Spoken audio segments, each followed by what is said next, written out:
his head off. Oh my gosh. No, my son bought this container to cook it like they do in the ground. And so that's how we cooked it. We had you put the pig inside and the charcoal on top, Wow. and it's Very cool. amazing. Oh yeah, yeah. We've gotten those before too. Yeah, yeah, 4 or 5 hours, and it's delicious. I was ready to look up your address and go. Eh. We actually had to downsize this year because of the weather and all that. Hmm. Got to move it. Good evening, Ann. Hi, Ann. Hi, Anne. You're on mute still, Ann. Hmm. Hello, Irene. Hello, Ed. How are you? Hello. Good. Hello.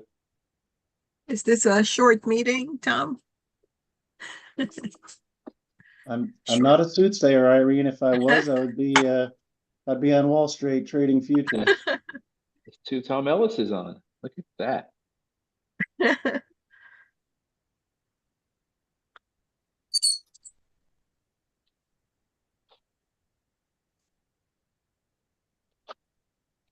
How's it going, Jared? Going well. Can you hear me? Yes, we Yes, can. yes, yes, getting acclimated. Yeah, it's been about a month now. Oh, wow, how time flies. So you're Yeah. not, you can't be called the new guy anymore. Well, I guess not. Are there any handouts other than what Lisa Biagirelli sent around? The full agenda and package Ann went out a couple days ago. Okay, let me find that. Would have been from Lola, I believe, but I can. Yep. Yeah, I think it came from Lola. Thursday it came out.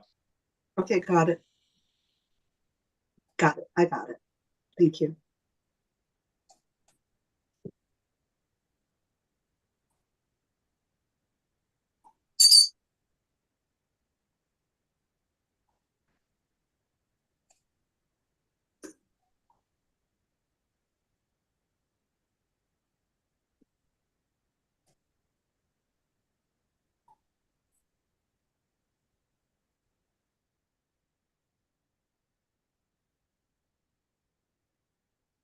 You may want to change your name.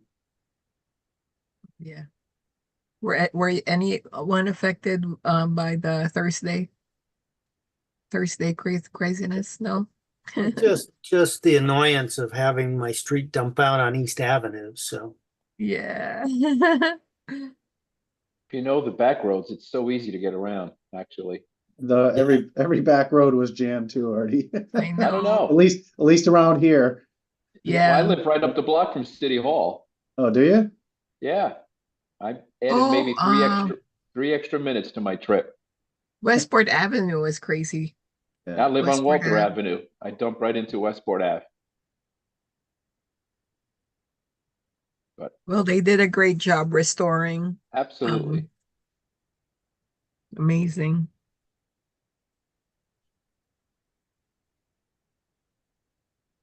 good evening, Troy. Good evening, Ed. Hey, Kendrick. Hey, Troy. Hey everyone. Hey, Kendrick. I like that photo of Kendrick. It's very Hollywood, like an action star. Thanks, Irene. So is it me or did we just lose Ed Camacho? There he is, There he is again. coming in. Oops, I hope the mayor is coming.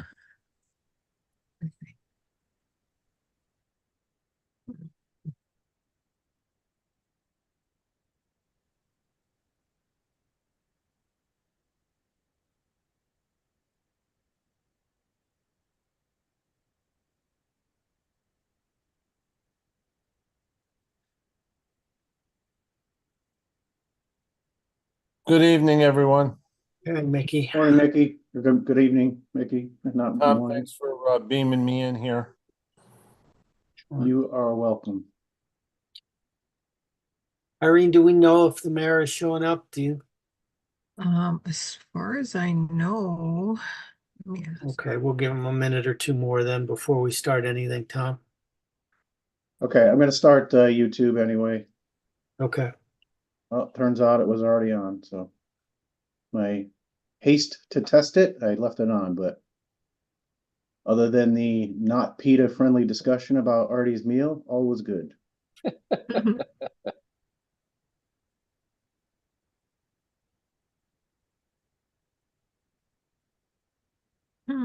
No response from the mayor. I saw his car here very early this morning, Irene. Yeah, we walked out, we left at the same time. Uh, this is Tom Livingston. He did say he was attending. Okay, Give it a minute more. And then we'll go ahead and get started. And if we need to, we can announce him in process. sounds good.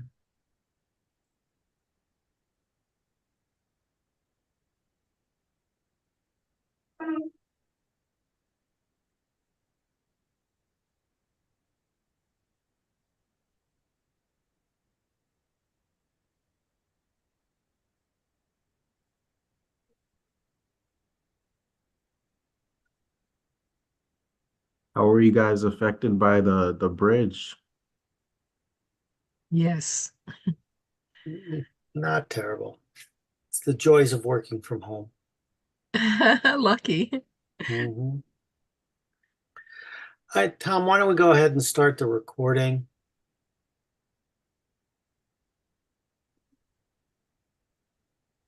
Hey, you're all set? All right, welcome everyone to the May 6th regular meeting of the Board of Estimate and Taxation. Madam Clerk, may I get you to call a roll, please?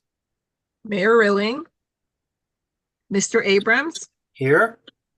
Mr. Camacho, Here, Mr. Constant, Here, I just got a text from Harry that he's waiting for a link. Oh, boy.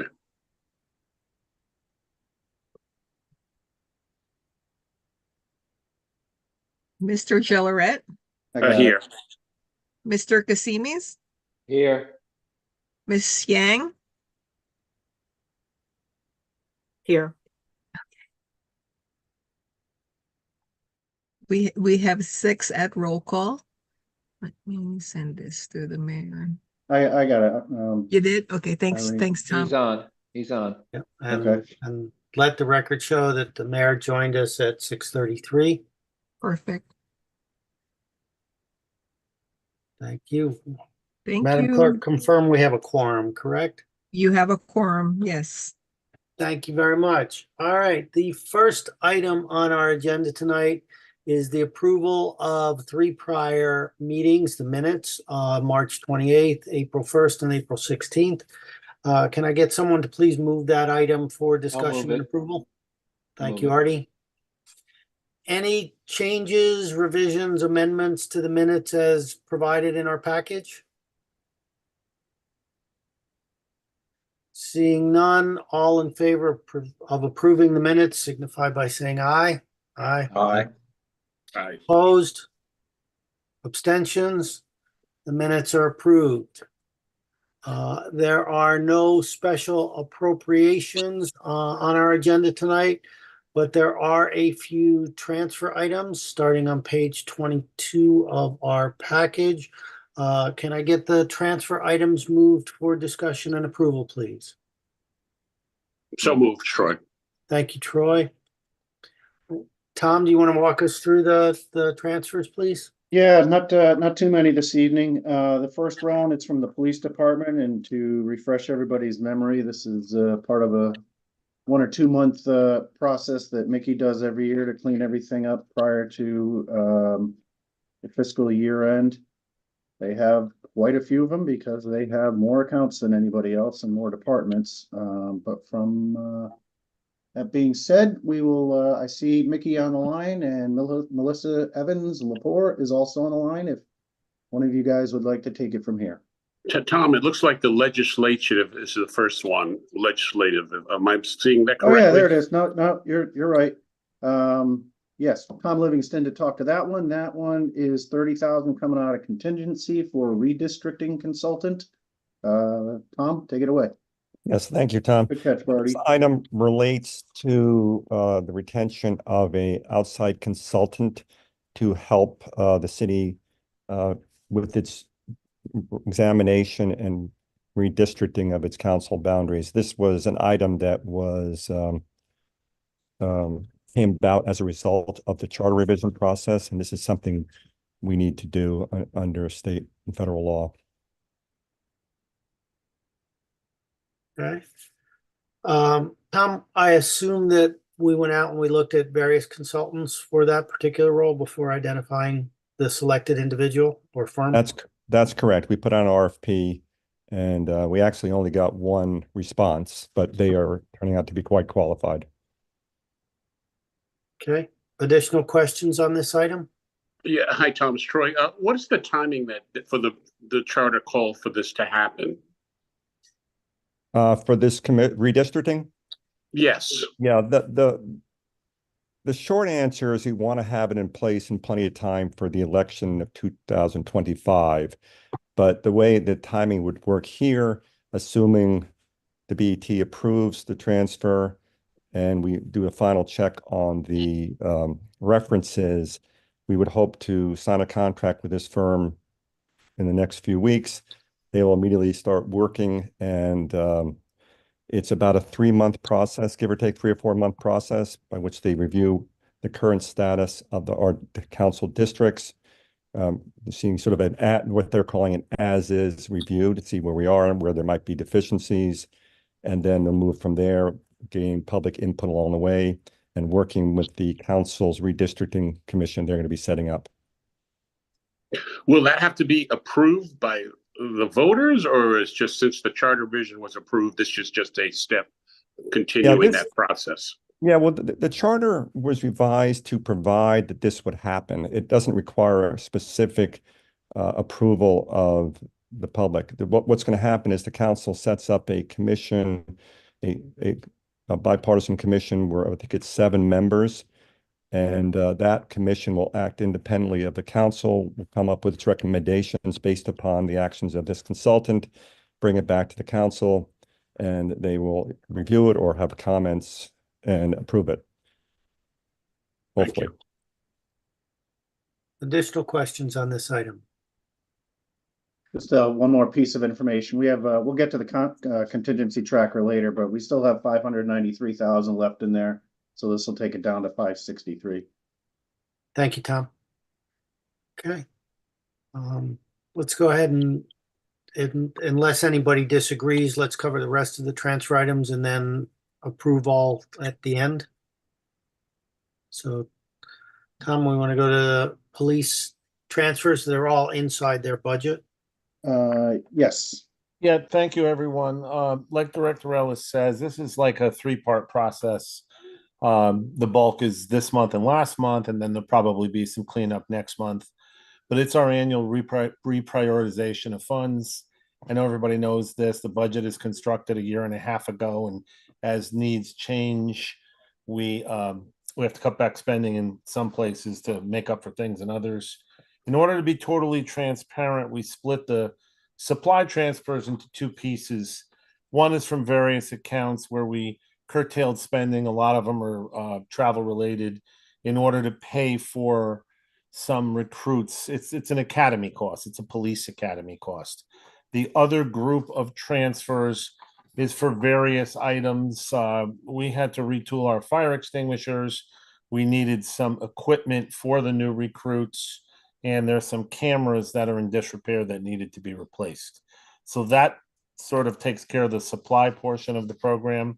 We have a salary related transfer this month, just sort of my effort and the chief's effort to stay ahead of keeping everything out of the red, in accordance with the fact that we're almost at still full staff.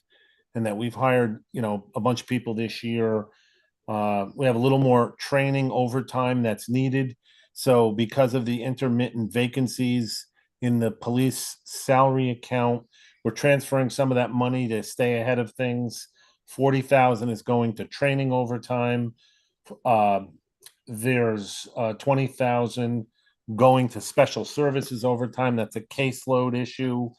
And we're waiting for some reimbursements from the feds. And lastly, 10,000 is going into SVU.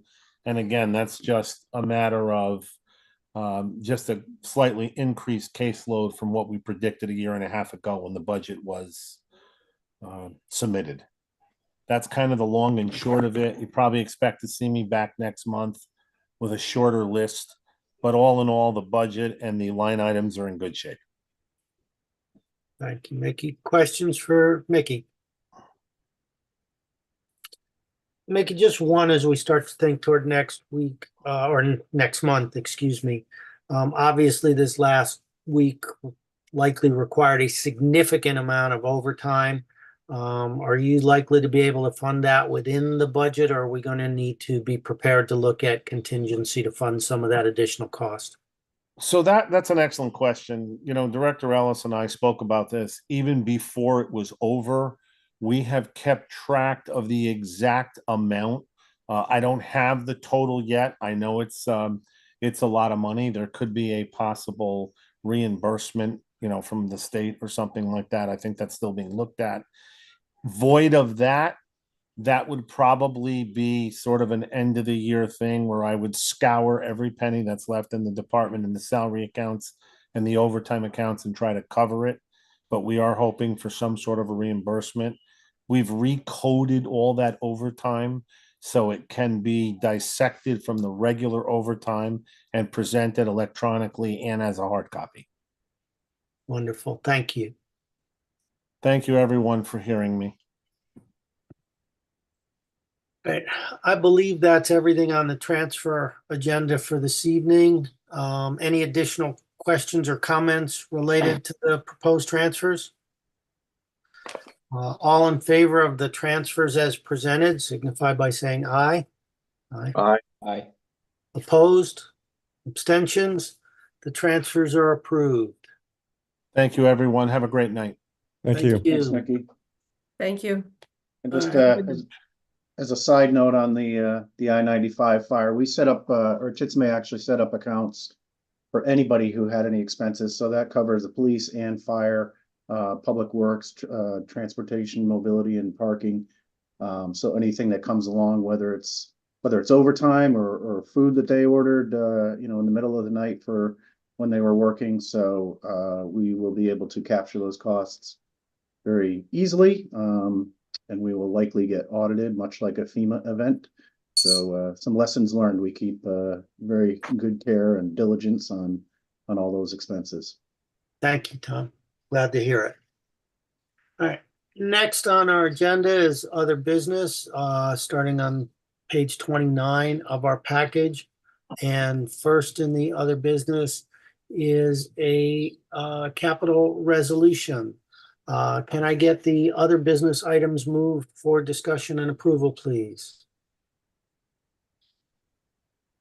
Thank you, Artie. All right, Madam Clerk, do we want to read the resolution into the record, please? Sure. Resolution making appropriations for various public improvements aggregating 70,217,280 for the fiscal year 2024 to 2025 capital budget, and authorizing the issuance of 70,217,280 general obligation bonds of the city to meet certain appropriations in the fiscal year 2024 to 2025 capital budget. Okay. Do you Tom? want me to read B, C? No, that's it, right? Just the No, letter Yeah, A. no, that's it. Okay, thank you. Tom, Yeah, so this is, sorry, Ed. go ahead. Yeah, no, I was just gonna say, this is step one in a multi-step process for authorizing us to borrow money, usually in the August timeframe to fund the projects that we just approved, as well as projects that were previously approved and are in the pipeline and need to be funded for. So once it's done here, it'll go to finance and claims, and then it'll go to the full common council. But the number you see here, the 70.2 million, is what was approved by the council in the final step of that process. We've also attached a list of all the approved projects. And you can see on the last page, the total is 70.2 million. And that includes the two enterprise funds, WPCA and parking. So those two items, it comes out to 45.4 million for the city and the Board of Education. Board of Ed is 8 million, so that brings it down to 37 million for the city only. Thank you. Questions regarding this particular item? Mr. Chairman, Ed Destroy, just a comment. I just want to say that, yes, we made it through. I have no problem with this capital budget that we arrived at. Just want to make it a statement that going forward over the next 4 years, especially with the phase-in, that we should continue to be vigilant with what we look to add into this capital budget. And I think we already talked about the timing, that the items that should be put in here should be longer than 1 year. I think we were looking probably more like 3-year type time frame for things. But just want to continue to be vigilant.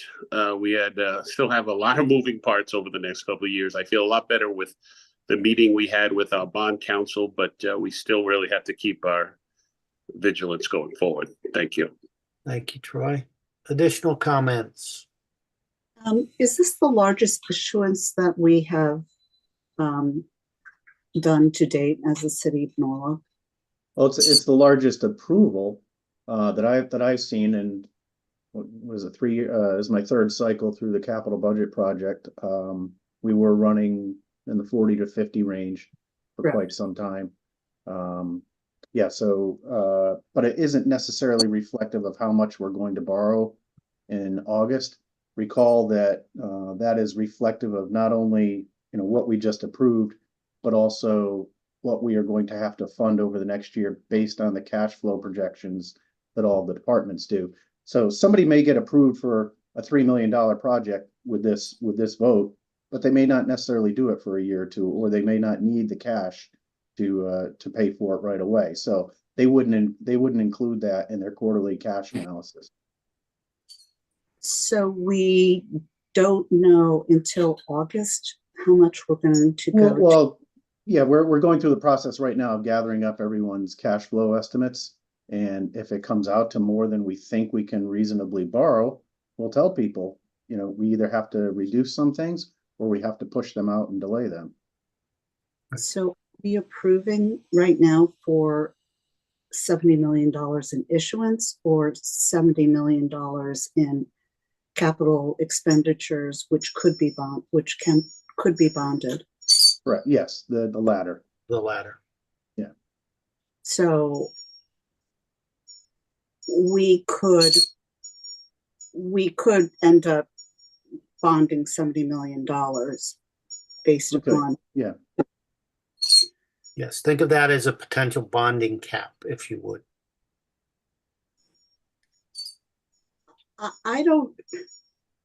I'm looking through Exhibit A, and there are still things in here which I don't think should be part of capital improvements to be bonded.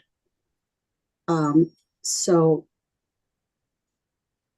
I'm not comfortable approving a $70 million debt issuance based on this exhibit of capital budget appropriations and effectively giving a carte blanche at this point of time for $70 million of issuance, which will take us to $520 million. We won't necessarily have to bond for everything depending on what our cash on hand is.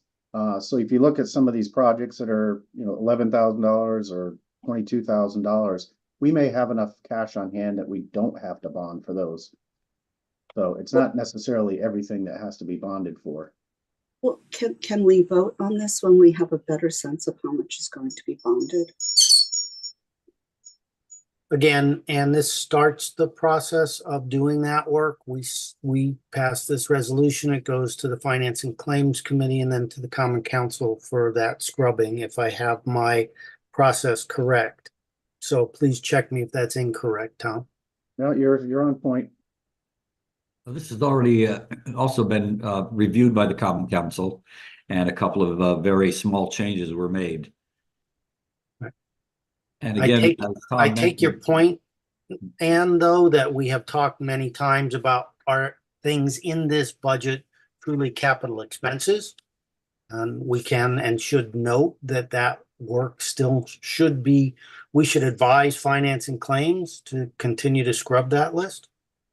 But in order to do that, we need to pass this resolution so that they can do that line item work, is the way I understand this.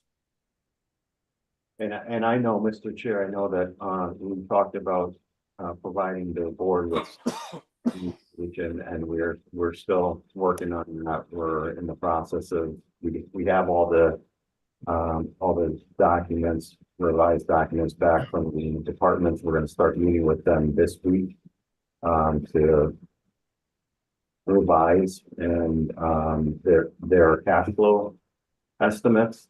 But also in that time, and I would say before the next year's process starts, the capital budget process starts, we're going to be looking at some other changes to, defining what's a capital project better, and getting to part of what your point is, and some of the items that I think you're talking about in here that that may look like they don't belong, but as Tom said, if there are things that we have cash for, they will not be bonded. But going forward, starting next year, we'll have a capital expenditure that's better defined, and look at removing some of those things that you may be concerned about in this year. Thank you, Jared. Can we start this process without actually having to vote on the dollar amount and have a sense of the dollar amount, and vote on a dollar amount when we have a better sense? Because, okay, two things. This is the largest debt issuance that this city has done in probably a couple, I don't know for how long, but a lot longer. That's number one. Number two, this takes us to 5/20, and despite the fact that we had a very good presentation from our bond counsel, he is our counsel, and it's not the rating agency. So this takes us well over where we had, up until a month or two ago, believed was our cap on what we could do from a rating agency standpoint and not lose our AAA. So it's not as if we have a lot of debt capacity to do this, and we're coming very close to what one might perceive as risking. We're coming very close to being tight on our rating agency process. So I would like to see if there is some other, I agree to start the process, but I'm not sure I agree to give a carte blanche to a $70 million debt issuance based upon what I'm seeing right now in this Exhibit A, which still includes stuff which are clearly operating expenses and not capital expenses. Understood. And when we get to the point of voting on the resolution, you can express your point of view with a vote. But I know of no other way to start this process than as has been identified here, which is setting basically a bonding cap for the Finance and Claims Committee to begin their work. Can we? You've made your points known. Any additional points from anyone? That being said, All in favor of the resolution as presented, signify by saying aye. Aye. Aye. Opposed? Opposed? Abstentions? Resolution passes 6-1 if I've done my count correctly. Thank you.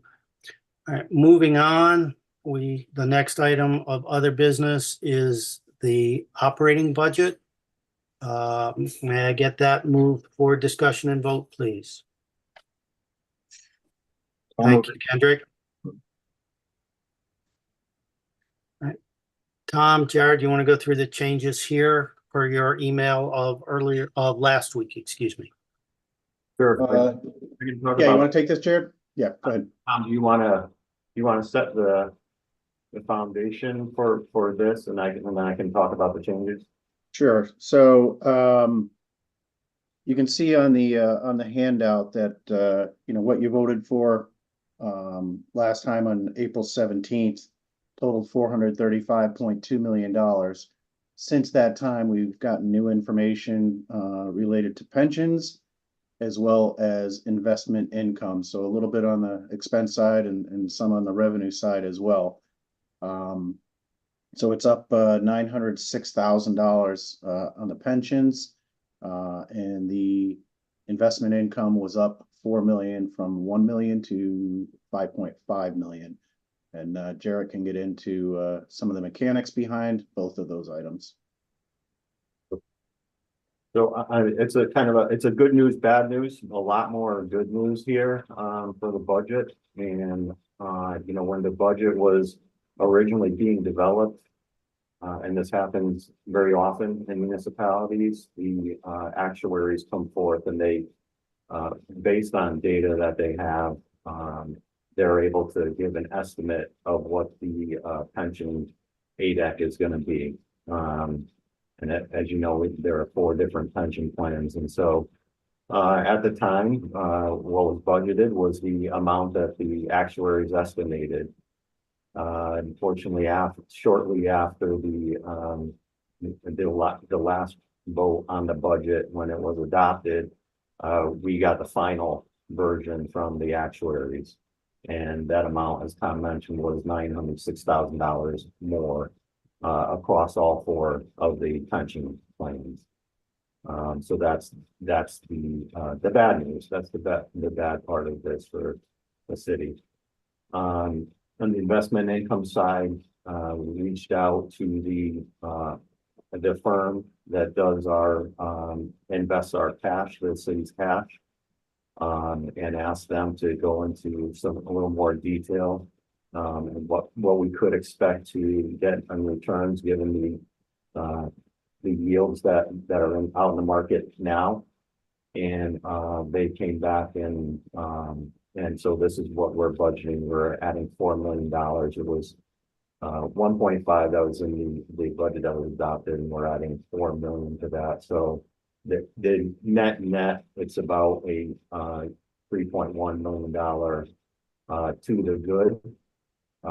So about 900,000 of it would be used to cover the additional cost for pension, and the remaining amount, remaining 3.1 million would go toward providing a little bit of relief compared to what had been adopted in the budgets for the taxpayers. And normally there may have been different ways to handle this, and possibly could have dealt with the spending item during the budget year. But given the timing of when we got it, and also the importance to us getting back to the bond rating and the rating agencies, they'd like to see that we're fully funding our ADEC. And so we thought it was important to actually reflect it in this budget that we're in fact doing that. And so we thought it was important to present this to you for your consideration to fund that, add that appropriation. It will remain underneath the cap that the Common Council set, and will allow us to, when we present to the rating agencies and go to issue bonds, that we can represent that we fully funded 100% of the ADEP for next year. Mr. Chairman? That, yeah, sorry. Mr. Mayor? Yeah, Jared or Tom, I think it's really important to note the level of funding of our pension funds. I think our city is probably funded to a greater degree or a greater percentage than most. And I think it's because of responsible budgeting. Could you tell us approximately what percentage we have funded of our pension plans? I think we're above 80% on the two big ones, which would be well, actually there are three big ones: the city side, the police, and the fire, and then the smaller food service workers.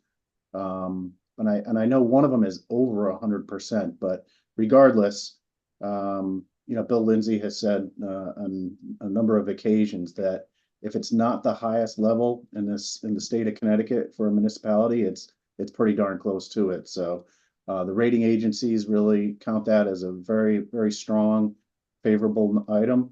But one thing I'll add is one of the things the rating agencies check is to see if you are funding your pensions based on what your actuaries say. So if they had come in and said, you need to put $100 in, and we chose to only put in 95, that would be a ding on the scorecard, if you will.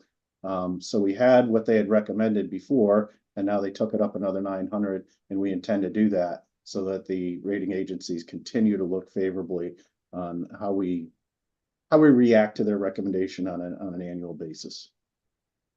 And seeing how we're still talking budget and just kind of a step back a little bit to the capital, and I think it was Troy or somebody mentioned about how much this was going to cost. The bridge was going to cost the city of Norwalk or whoever, and the overtime. I just got something from Governor Lamont. Secretary of Transportation Pete Buttigieg has authorized $3 million in quick release funds so that we can start using that to offset the costs of the bridge replacement.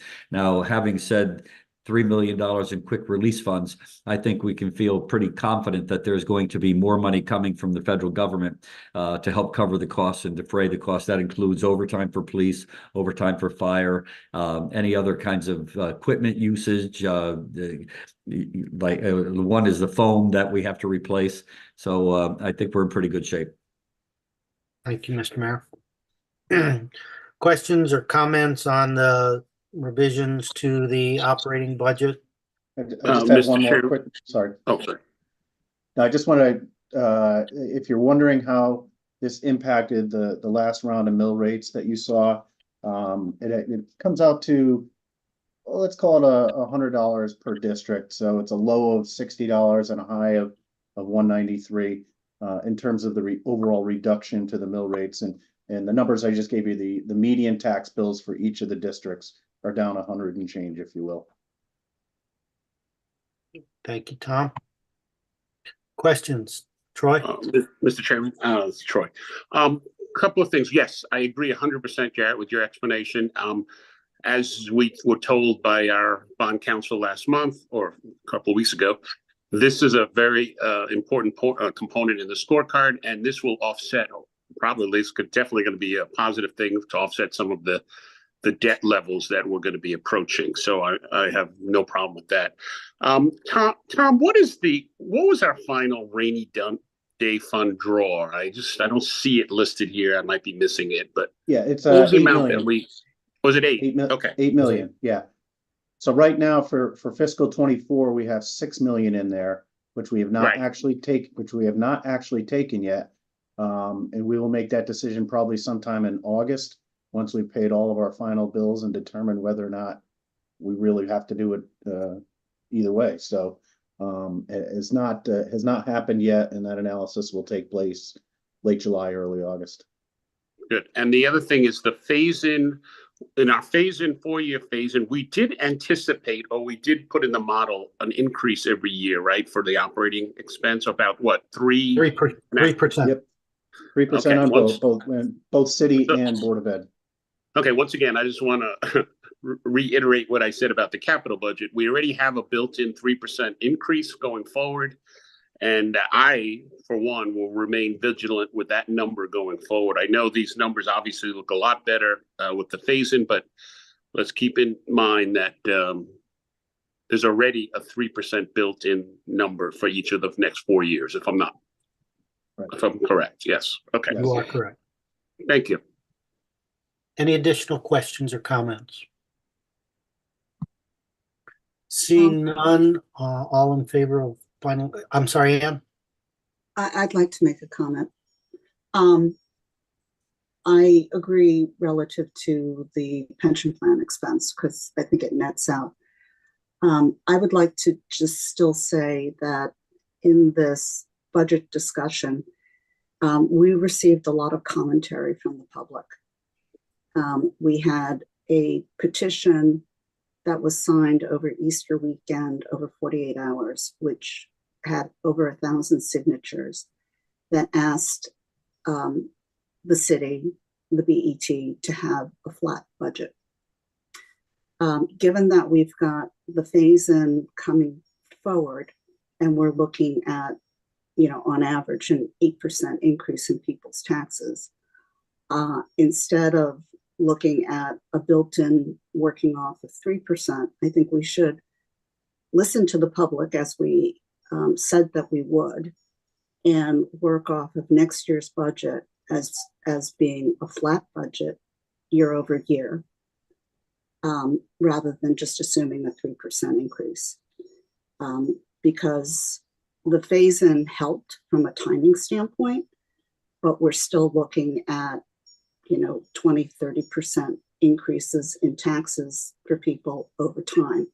So I think that we still need to listen to the public, because they're the ones paying the taxes and they're the ones ultimately making the sacrifices out of their personal budget. So I would advocate that we not start with a 3% increase in our budget next year, but a flat budget and see where it goes from there. Understood. Just recognize the 3% was simply for modeling purposes. It was not a statement of commitment by any way, in any way, shape, or form. I understand that, but I would advocate we start with 0. Okay, and so from there. so noted. Thank you. Any additional comments? Seeing none, all in favor of approving the operating budget as presented now, signify by saying aye. Aye. Opposed? Abstentions? The operating budget is approved. Thank you all very much. Jared, Tom, thank you for the additional explanation tonight. Next item on our agenda is the contingency tracker. Tom, you want me to turn it to you, please? Yeah, I sort of touched on this earlier. Coming into this evening, we had let's see, 593,000 remaining. We started the year with $1.5 million. Recall that at the beginning of the year, a good chunk of that went to fund the additional school resource officers, but since then it's been quieting down a bit. So with the passing of the $30,000 for the redistricting consultant, that takes us down to 563 with one more month to go in the fiscal year. So I think we're in pretty good shape here. I will add that my intention, or I should say my suggestion, is whatever funds are left here, we consider in the rollover process for the upcoming labor negotiations. So we've got a few different models based on what we think the percentage increases will come out, but it's hard to say at this point. So we are seeing statewide anywhere from 2.5% to 3.5% in current negotiations. So right now we're at 2.35%, and that is the aspiration to try to keep it at or as close to that as possible. Any questions on contingency? All right. Next is the tax collector's report. Yeah, here's the reason why your packet is a record setter. the suspense, the tax list, the suspense list. So Lisa Biagirelli is here to walk us through that this annual process. So Lisa, take it away. I believe I promoted you, and you can speak as a panelist. Can you hear me okay? We can. Perfect. Good evening. Our suspense transfer, proposed transfer will be the first item that I'm going to address tonight. There will be two others, which are what we usually talk about every month in terms of collections in our narrative. But our transfer to suspense is an annual process that the Board of Estimate exercises oversight with. When we transfer items to suspense, we are deeming them by statute uncollectible. It doesn't mean that we aren't going to continue to pursue collection, but it does mean we are basically removing them from the list of assets of the city.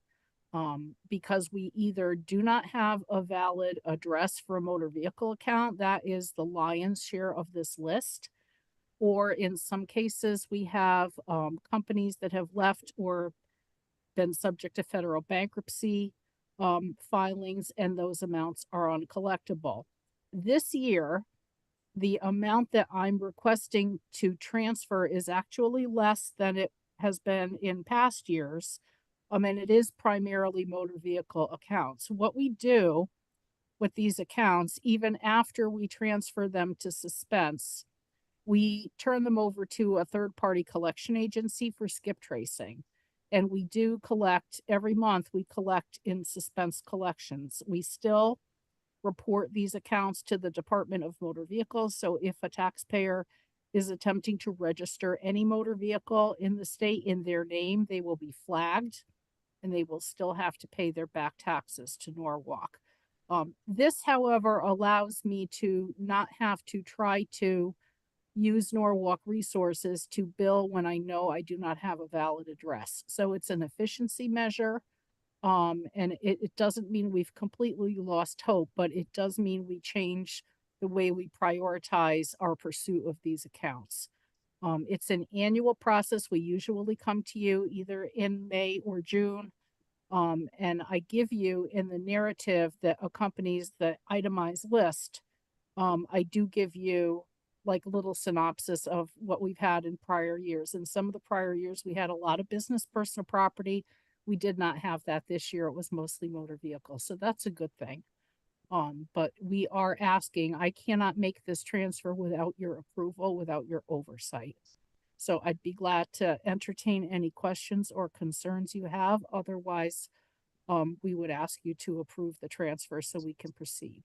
One moment, Chairman? I need somebody to move the suspense. So I'll move moved. So moved, Ed. I was going to say that. And Mr. Chairman, we have noticed significant influx of people from out of state moving into the city of Norwalk. And Jared, could you explain the process that we are now having an RFP for regarding motor vehicle taxes? Sure. Yeah, so we just started the process of going to have contract with the firm to come to the city and be able to go throughout the city and be sure that the people who should be paying motor vehicle taxes are. I know that other cities do this. I believe the city of Waterbury does this every year. But I think Stanford might do it as well. I'm not sure. Purchasing director. And Stanford, just recently, I think, started doing it. And so the idea would be to catch anyone who has registered their vehicle out of state or out of town, but it maintains their vehicle here in Norwalk. And so to be able to make sure that we don't have some tax-paying residents who are effectively footing the bill for people who are getting by really cheating the system. So that's the idea. And so I believe we're they work on a expecting that percentage. we will. Yeah, I was gonna say, I believe they work on a RFP for percentage that. basis. We don't pay them unless they find people who are avoiding the taxes, so they take a percentage of that amount. Thank you, Mr. Mayor. Right. Additional questions or comments on the transfer to suspense? All in favor then of the transfer as presented by Lisa for $489,800 basically, signify by saying aye. Opposed, abstentions, the transfer is approved, Lisa. Thank you. Would you like me to proceed to the next two items? Yes, please. Which are mine. Okay, thank you. The next two items are in your packet.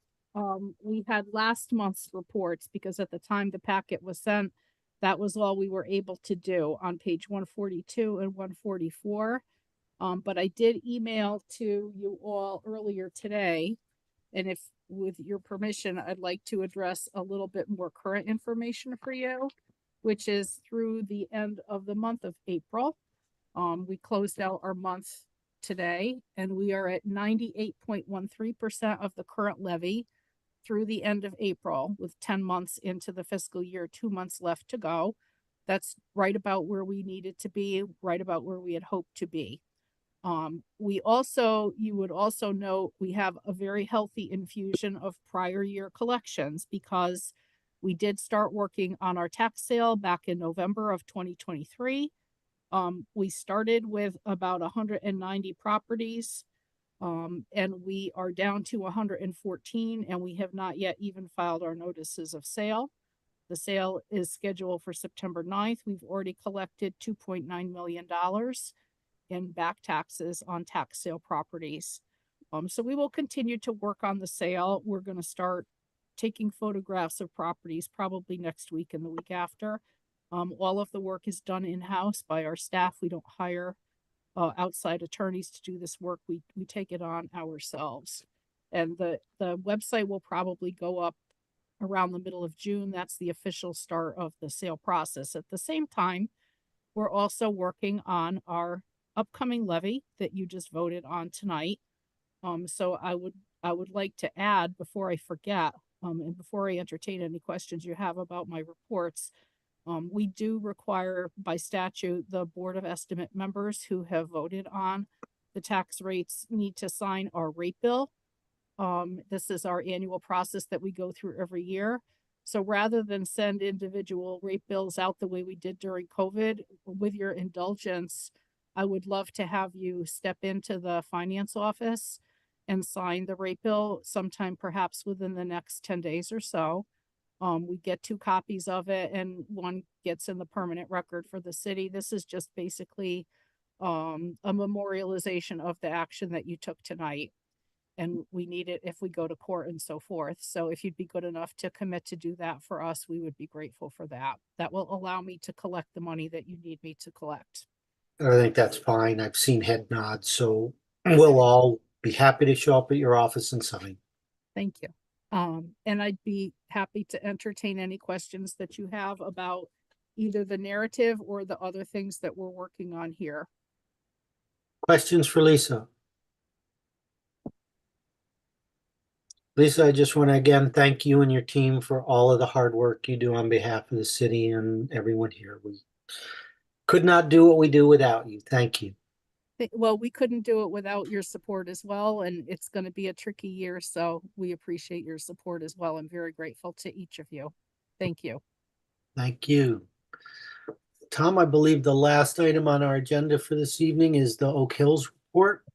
Yes, it is. And we have Alan Dutton on the line, who has also been promoted to a panelist. So you should be able to speak, Alan. Take it away. So, thank you for promoting me. First time I've been invited as a guest, and That's the new process. Through. So anyway, good evening, Mr. Chairman and members of the committee. So Oak Hills is now in its 9th month, fiscal month of operation. We talk about the month of March. So I'll talk about March, and then on a year-to-date basis, obviously we look at revenue, we look at expenses, and then we look at whether we made any money or lost any money. So for the month of March, we were basically On a revenue side, we were $18,000 over our budgeted revenue. The weather was nice, and we got a lot more golfers out there. So much better than January and February, the two prior months. From an expense point of view, not quite as good. Our expenses are up $17,000 over budget. So the bottom line for the month was that we budgeted to lose $24,000, and we only lost 23. The reason why our expenses are up was some continuing work we needed to do on the restaurant. After the last tenants had left us, there were issues that we had to take care of, and there were some refrigeration and some other things that we had to do to get it up to speed, so that we could get ourselves up and ready, which I'll talk about a bit later in the report. So overall, okay for the month of March. On a year-to-date basis, we still continue to do quite well. We are $77,000 ahead of our budgeted numbers after 9 months. On the revenue side, our expenses are up about $48,000. So on a bottom line basis, after 9 months, we are $29,000 over our budgeted numbers on an operating basis. So still okay, ahead of budget after 9 months. And now we move into obviously April, May, and June.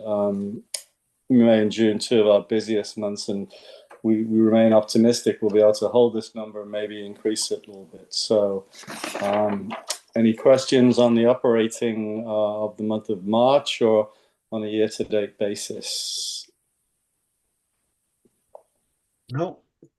Okay, just on the second item, we're now finalizing our budget for the fiscal year coming up, starting in the beginning of July. Our revenue is finalized. We're now just working on our expenses, especially on the payroll area and other such things. But obviously, we have to keep a strong eye on our expenses as we move forward, because we did make the decision to add a general manager's position that obviously added to our payroll. We recently upgraded the assistant green superintendent, Jim Shell's position. We hired someone who actually has a degree in agronomy, and we've upgraded that position. But we do need to be diligent in our expenses as we move forward into next year, because our capital budget next year does call for us to do the first phase of our bunkers, which is a $200,000 project. So by the time we pay the city for the rounds, which is could be in the region of $120,000, by the time we pay our lease obligations for a lot of the equipment we've bought, then we have to manage our capital budgets as well. So it's something we really have to concentrate on moving ahead next year. But perhaps the best news of the evening, or for us, is that I'm very pleased to announce that as of Friday, Odine's restaurant received its liquor license. Yippee! Thank goodness. So now they can, as of Friday, they have been serving alcohol. We did send out an email saying that Oak Hills is no longer dry. It sounds like a prohibition deal, but anyway, we are good to go. And I've heard some pretty good feedback from the limited time they've been able to do their food service. So that's my report, Mr. Chairman. I'll take any questions that the committee may have. Questions? Alan, this is Troy. I just have to say, Mr. Chairman, real quick. I've been fortunate to be able to play the course the last couple of weeks, and I have to say the course is in great condition. Your team is doing a great job. The transparency with regard to the restaurant has been excellent. We've been to the restaurant already. They seem like they are really enthused, and so far, great job, Alan. Thank you. Appreciate it. Well, hopefully people will support it. I think they will, because they're nice people, nice attitude, friendly, welcoming. So we look forward to it, Troy. And not too expensive either, I think. Thank you. Thank you. Additional questions or comments for Alan? See none. Thank you, Alan. Welcome. Before we close, Mr. Mayor, any closing remarks from you this evening? No, thank you. Just thank you for the ET for all their hard work, the council, but most especially the department heads who realized that we were facing a challenging year, and they understand. And I look forward at the end of the year that when we reconcile some of the budgets, I'm going to see that most of these departments will come in under budget. So I really appreciate their efforts. Thank you, Mr. Mayor. Mr. Chairman, one more thing I have to say. I want to congratulate the mayor and his team. Did a great job with this this tragedy this weekend, and it's just amazing. The first thing I heard, it was going to be 5 to 8 days. 95 was going to be closed. To have it done, and I saw some videos of the fire department taking care of it, being able to handle that right over their wall, in fact, on Route 1. But great job, Mr. Mayor. Thank you. And all credit goes to the firefighters who responded. They were there in less than 2 minutes. Police officers helping shut down 95. The governor called me on Thursday morning, told me, yeah, I'm sending down everything we have. They called in other crews that were working in Yonkers, and they were initially saying we might be able to get this open by Monday morning at rush hour. Actually, we opened up the second side, both sides, by 10 o'clock yesterday morning. So it's just remarkable. And now we just have to deal with the building of the bridge, which will probably take somewhere around a year. And unfortunately, that bridge was replaced in 2015 while the state was replacing all their older bridges. And, hey, that's what happens. But, something we deal with. The public was wonderful. They understood. The businesses were wonderful. They understood. It's just, I think everybody came together understanding, look, this happens. Now let's get it done. So thank you. Here. Thank you, Mr. Mayor. Tom, any final remarks before we adjourn? It's been a long slog.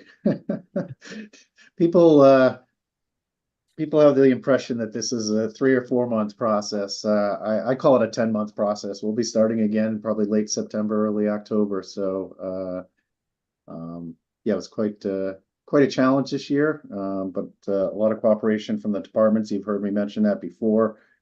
I got zero grief from anybody when we needed cuts. So obviously a team effort, but I, for one, am happy to be completed. I understand, and thank you very much for all of your leadership through this. And Jared, welcome aboard, and we look forward to your inputs as we go forward. With that, can I get a motion to adjourn, please? Motion. So moved, ladies and gentlemen. We are adjourned. Thank you very much. Have a nice evening. Have a great night, everyone.